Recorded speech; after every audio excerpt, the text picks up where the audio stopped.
ஒரு பிரயோஜனமும் கிடையாது. உங்க பேப்பரை பார்த்தா அப்பப்பா எனக்கு திட்டுதா விழுது உங்க பிரின்சிபல் கிட்ட இருந்து. வாங்க இன்னைக்கு பேரண்ட்ஸ் மீட்டிங் தானே, வரட்டும் உங்க அப்பா அம்மா எல்லாம் வரட்டும், எல்லாருக்கும் வச்சிருக்கேன் வாங்க. ஐயோ இன்னைக்கு இந்த மிஸ்ஸை பார்த்தாலே பயமா இருக்கும், பேப்பர் கொடுக்குறாங்கன்னு. இதுல எங்க அப்பா வேற கூப்பிட்டு வச்சிருக்காங்களே. இன்னைக்கு எனக்கு நல்லா தெரிஞ்சு போச்சு, ரெண்டு பேரும் ஒன்னா சேர்ந்துக்கிட்டு என் தலையில அபிஷேகம் பண்ணி என் மண்டையில தேங்காவை உடைச்சு இன்னைக்கு என்ன ஒரு வழி ஆக்க போறாங்க. அது மட்டும் கன்ஃபார்ம். இதுக்கு தான்டா அண்ணன் எப்பவுமே கெத்து. நான் தான் பேரண்ட்ஸ் மீட்டிங் எங்க வீட்ல சொல்லவே இல்லையே, அப்புறம் எப்படி வருவாங்க? அப்ப அப்பா அம்மா ஏன் வரலன்னு கேட்டா நீ என்னடா சொல்லுவ? மிஸ் அடிச்சு கொன்றுவாங்களே. எதையாவது சொல்லி சமாளிக்க வேண்டியதா. அதுக்காக அவங்கள கூப்பிட்டு இங்க உட்கார வச்சுக்கிட்டு இவங்க கிட்ட வீட்ல வாங்கி கட்டிக்கிறது இல்லாம ஸ்கூலுக்கு கூட்டிட்டு வந்து அவங்க இவங்க கிட்ட ரெண்டு போட்டு கொடுத்து அவங்க என்ன போட்டு கொடுத்து ரெண்டு சாப்பிட்டதுக்கா அதான் மிஸ் கிட்டே அடி வாங்கிட்டா போதுன்னு விட்டுட்டேன். நான் சொல்லவே இல்லடா.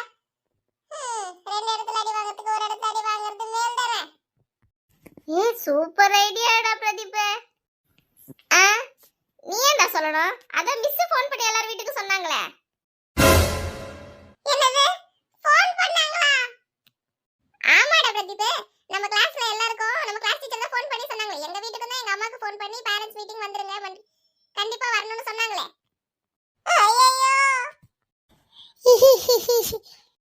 டேய் சும்மா இருடா. எனக்கு மட்டும் இல்ல உனக்கும் தான் உங்க அம்மா அப்பா வருவாங்க. இருக்கும் தலையில கொட்டாங்க. ஐயோ பூஜா எனக்கு இப்பவே ரொம்ப பயமா இருக்கு. மிஸ் என்ன இப்படி திட்டுறாங்க? ஐயோ இவ்வளவு கோவமா இருக்காங்களே. மார்க் எல்லாம் கம்மியா இருக்குமோ? அம்மா கிட்ட வந்தது சொல்லி கொடுத்து அடி வாங்க வைப்பாங்க போல இருக்கே. எனக்கு பயமா இருக்கு. ஆமா ஆமா உன்னதான் மிஸ் அம்மா கிட்ட சொல்லி அடி வாங்கி கொடுக்க போறாங்க. ஏதாவது ஒரு சொல்லிக்கிட்டு போடி என்கிட்ட. நாங்களே பாஸ் ஆகாம இல்லையா தெரியாம பயந்துகிட்டு இருக்கோம். எப்பவுமே ஃபர்ஸ்ட் மார்க் நீ தான் இருப்ப. அப்புறம் என்னத்த உனக்கு மிஸ் சொல்லி கொடுக்கணும், அம்மா அடிக்கணும், ஏதாவது கதை சொல்லிட்டு வருவா. ஐயோ மனுஷனோட பதட்டம் தெரியாம நாங்களே பாஸ் ஆகாம இல்லையா இந்த மிஸ் கிட்ட எப்படி மாட்டிப்போம், எங்க வீட்ல எப்படி மாட்டுவோம் தெரியாம முடிச்சிட்டு இருக்கோம். வந்துட்டா உங்க பேரண்ட்ஸ் எல்லாரும் உங்களை பார்க்க வந்ததுக்கு அப்புறமா அவங்கள கூட்டிட்டு நீங்க ஃபர்ஸ்ட் என்னோட ரூமுக்கு தான் வரணும். கிளாஸ் டீச்சர் என்ன பார்த்துட்டு நான் பேசிட்டதுக்கு அப்புறமா எந்த டீச்சர் கிட்ட நீங்க போகணும், நீங்க எந்த சப்ஜெக்ட்ல வீக்கா இருக்கீங்கன்னு பார்த்து நான் உங்களை அனுப்பிச்சு வைப்பேன். அந்த டீச்சரை பார்த்து அவங்க பேப்பர்ல சைன் பண்ணிட்டு அப்புறம் பிரின்சிபலை பார்த்துட்டீங்கன்னா அப்புறம் தான் உங்க அப்பா அம்மா வீட்டுக்கு போகணும். எல்லார்கிட்டயும் சைன் பண்ண போறீங்க. அதனால யாரையும் விடாம கூட்டிட்டு போய் பிரின்சிபல் கிட்ட தான் ரிப்போர்ட் கார்டு இருக்கு, அவர்கிட்ட சைன் வாங்கணும். என்கிட்டயும் மத்த டீச்சர்ஸ் கிட்டயும் பேப்பர்ஸ் மாத்திரம் தான் இருக்கு. கிளாஸ் ஃப்ரீயா இருக்கு, டீச்சர்ஸ் யாரும் இல்லனே ஒரேடியா அரட்டை அடிச்சிட்டு இருக்க வேண்டாம். சத்தம் வெளிய காரிடார் வரைக்கும் கேட்டுச்சுனா அவ்வளவுதான். எல்லாரையும் வந்து நான் டேபிள் மேல நிக்க வச்சிருவேன். பேசாம எல்லாரும் புக் எடுத்துட்டு படிக்கணும். Okay ma'am. ஓகே ஓகேன்னு சொல்லிட்டு அப்புறம் சத்தம் வரட்டும். அப்புறம் இருக்குங்க எல்லாருக்கும் வரதன பாருங்க உங்க பேரண்ட்ஸ். இதுக்கு சேர்த்து சொல்றேன். டீச்சர் ரகு எப்படி படிக்கறான்? படிக்கிறது கூட ரெண்டாவது தான். முதல்ல ஸ்கூலுக்கு ஒழுங்கா வரணும்ல. ஒரு வாரத்துல 5 நாள் ஸ்கூல் இருக்குனா 4 நாள் வர மாட்டான். ஒரு நாள் வரான். அதுவும் தூங்கிட்டே இருந்து போறதுக்கு. அதுக்கு எதுக்கு வரணும்? படிக்கிறதுக்கு முதல்ல வந்தாதான் படிப்பு ஏறதுக்கு. வீட்லயே இருந்தா எங்க இருந்து படிக்கிறது? எல்லா சப்ஜெக்ட்லயும் ஃபெயில் தான். இவன் மாதிரி ஒரு லீவ் போட ஸ்டூடண்ட் நான் பார்த்ததே கிடையாது. கொஞ்சம் நீங்க கண்டிச்சு ஸ்கூலுக்கு அனுப்பி வைக்கலாம்ல. நான் என்ன பண்றது டீச்சர்? கரெக்ட்டா வேன் வர நேரமா போய் பாத்ரூம்ல பூந்துக்கறான். எவ்வளவு கதவை தட்டினாலும் திறக்கவே மாட்டேங்கறான். அப்புறம் நான் என்ன பண்றது? வேன் போற சத்தத்தை கேட்டுட்டு அதுக்கு அப்புறமா தான் கதவை திறக்கறான். இதே வேலையா இருக்கா? கேட்டா வயிறு சரியில்லை. தினமும் வயிறு சரியில்லாம போகுன்னு கேட்டாலும் அதையும் சொல்லி சமாளிக்கிறான். ஆனா அரை மணி நேரம் கழிச்சு என்ன ஆட்டம் ஆடணுமோ ஆடுறான். அப்ப மட்டும் வயிறு நல்லா இருக்குது அவனுக்கு. ஐயோ இந்த அம்மா இப்படி போட்டு கொடுத்துட்டாங்களே. What is this Raghu? This is so bad.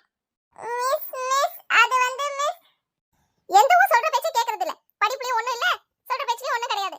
ஸ்கூலுக்கு ஒழுங்கா போயிட்டு வாடானா அதுவும் கேட்க மாட்டான். என் இஷ்டத்துக்கு தான் ஆடவே ஆடுறான். இவனுக்கு இவங்க பாட்டி சப்போர்ட். அந்த லட்சத்துல தான் இந்த ஆட்டம் ஆடுறாரு இவரு. ஓஹோ அப்படியா? வேன் வரதுக்கு முன்னாடியே அப்ப நீங்க பாத்ரூம் பூட்டி வச்சிருங்க. இவன் என்ன வேணா பண்ணிட்டு போட்டோம். அது எப்படி வேன்ல இவன் ஏறி வராம இருக்கா நான் பாக்குறேன். இவன் லீவ் போடட்டும் நான் பாத்துக்கறேன்.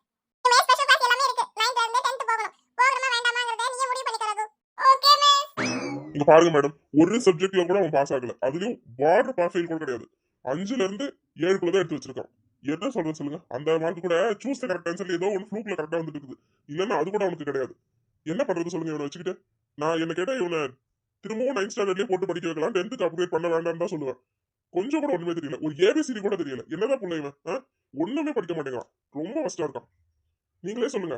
எங்களுக்கு கண்டினியூ பண்ணா கூட இவனை கண்டிப்பா எங்களுக்கு பர்சன்டேஜ்ல அடிவிடும். இவன் ஃபெயில் ஆக தான் போறான். கண்டிப்பா ஃபெயில் ஆக ஒருத்தருக்கு எதுக்கு 10th? திரும்ப 9th படிக்கட்டுமே. அட்லீஸ்ட் அவன் பேஸ்மெண்ட் ஆகுது வீக்கா இல்லாம ஸ்ட்ராங்கா போட்டுட்டு திரும்ப 10th வந்து படிக்கட்டும். நீங்க சொல்லுங்கம்மா. நீங்க சொல்றத வச்சுதான் முடிவு. என்ன சார் சொல்றீங்க? ஐயோ ஃபெயில் ஆக்குவாங்களா? மேடம் 9th திரும்ப போட்டுலாம் மேடம்.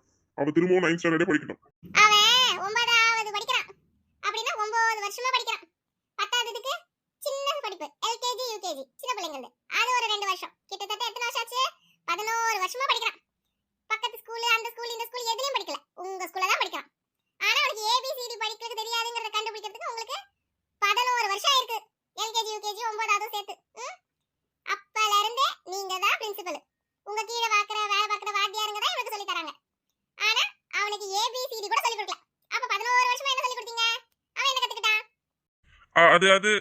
அது இதுன்னா எப்படிங்க சார் அவன் ஏபிசிடி படிக்கலங்கிறது நீங்க எனக்கு எத்தனை நாள் கழிச்சு சொல்றீங்க 10ஆவதுக்கு வைக்கும்போது அதுவும் ஆடு மாடெல்லாம் வித்து கொண்டு வந்து பணம் கட்டி இவனை படிக்க வச்சா ஃபீஸ் கட்டலன்னா உடனே சொல்றீங்கல்ல போன் மேல போன் பண்றீங்கல்ல எதையாவது வித்து கூட கொண்டு வந்து கொட்ட சொல்றீங்கல்ல கொண்டு வந்து கொட்டினல்ல இன்னைக்கு சொல்றீங்க 10ஆவது பரீட்சை எழுதக்கூடாது திரும்பவும் ஒரு வருஷம் படிக்கவே உன் சொத்தை வித்து கொண்டு வந்து அதுக்கும் பணம் கட்டுன்னு என்ன நினைச்சுக்கிட்டு இருக்கீங்க அவன் படிக்க தெரியலன்னா அது ஏன் தப்பா உங்க தப்பா படிக்க வைக்கத நீங்க கொண்டு வந்து விட்டுருக்க ஏபிசிடி தெரியலையா ஏபிசிடி வந்துட்டாரு சொல்றதுக்கு இது பாருங்க நான் பிரின்சிபல் நான் ஒன்னும் அவனை பக்கத்துல உட்கார வச்சுட்டு ஏபிசிடி சொல்லி கொடுத்துன்னு இருக்க முடியாது டீச்சர்ஸும் 30-40 ஸ்டூடெண்ட்டுக்கு ஒரு டீச்சர் தான் இருக்காங்க அவங்களும் வந்து இவனை கையை வச்சு புடிச்சு எழுதி சொல்லி கொடுக்க முடியாது அப்படி இருக்கும்போது நாங்க இவனை ஸ்பெஷலா ட்ரீட் பண்ண முடியாது இல்லையா நான் உன்ன ஸ்பெஷல் தோசையா சாதா முட்டை தோசையான்னு கேட்கல ஏன் பையனுக்கு ஏன் ஏபிசிடி தெரியல நீ என்ன கேட்டல இப்ப நான் உன்னை கேக்குறேன் நீ எனக்கு பதில் சொல்லு நான் பணம் கட்டியிருக்கேன் அப்ப 11 வருஷமா ஏபிசிடி கூட சொல்லி கொடுக்காம நீ என்ன சொல்லி கொடுத்த அதையும் சொல்லிடு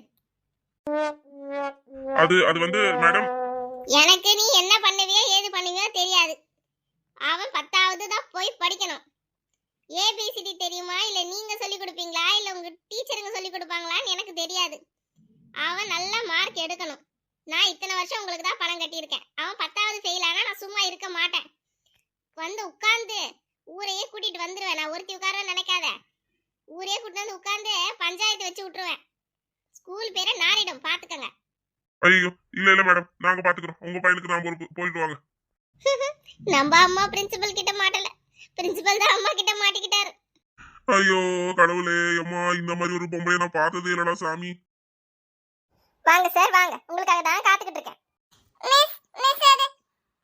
என்னம்மா ஏதோ சேட்டக்காரனா இருக்கானோ சேட்டக்காரன்னு ஒரு வார்த்தையில சொல்லிட முடியாது உங்க பையனை நான் அவனோட இங்கிலீஷ் டீச்சர் ஆனா எனக்கு என்னமோ இங்கிலீஷே தெரியாத மாதிரி சினிமா பாட்டெல்லாம் தமிழ்ல இருந்து அப்படியே இங்கிலீஷ்க்கு டிரான்ஸ்லேட் பண்ணி எழுதி வச்சிருக்கான் ஐயோ ஐயோ குத்து பாட்டை கூட விட்டு வைக்கல என்னத்த சொல்றது இன்னாங்க ஏய் இங்க பாரு இவர் வேற என்ன முறைச்சிட்டு இருக்காரு அங்க தெருவுல என் தலையை கண்டதும் ஓடி வந்து புத்தகத்தை எடுத்து உட்கார்ந்துக்கிறது நானும் படிச்சேன் எங்க அப்பனும் கலக்குவேன் இங்க பாரு சினிமா பாட்டு ஓ படிப்பு மண்டையில இல்லையோ சினிமா பாட்டு தான் மண்டையில இருக்கோ வீட்டுக்கு வாடி உன்னை வெளுத்து கட்டுறேன் எல்லாம் அவ கொடுக்குற செல்லம் உனக்கு வீட்டுக்கு வா காலை உடைச்சு கையில கொடுக்குறேன் மூணு கழுத வாய சரி விடுங்க சார் சின்ன பையன் தானே விடுங்க அடிக்காதீங்க பிரதீப் இனிமே விளையாட்டு நல்லா பண்ணாம சுட்டி தண்ணி இல்லாம படிக்கணும் சரியா சரிங்க மிஸ்